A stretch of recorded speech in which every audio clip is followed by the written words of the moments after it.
Hello everybody, hello and welcome to a new video. Today I want to talk about this Asus notebook. It's an Asus R510VB and I got it with the comment it does not work, it doesn't turn on. So that sounds interesting. Let's give it a try. If it goes on, no it does not.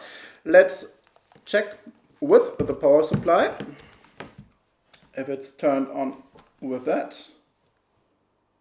No, it does not turn either, and we have no power LED. So let's check the power supply. If we have a voltage, we should have 19 volts and minus on the outside and positive on the inside. And we have 0 volts. That's not good. So I think the power supply is dead. Let's try a different power supply. Let's try this one. Let's try for the voltage first. So minus outside, positive inside, and we have, yes, very good, 19 volts. Let's give it a try. Plug it in, and we have a light. That's good.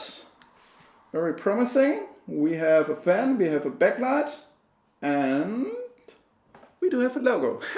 Very good. So if you do have a laptop that's not turning on and does not show anything, doesn't do anything, then check for your power supply if it's delivering the correct voltage and if it's okay and in good order.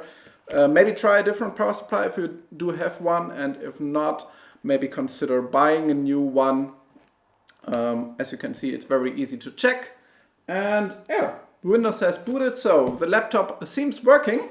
However, that laptop has an issue. I've already checked that. The keys from 6 and 7 down to MNN do not work. So I think that's a topic for the next video. And if you have any questions, feel free to leave them down in the comment section below. And otherwise, thank you very much for watching. See you in the next video. Goodbye.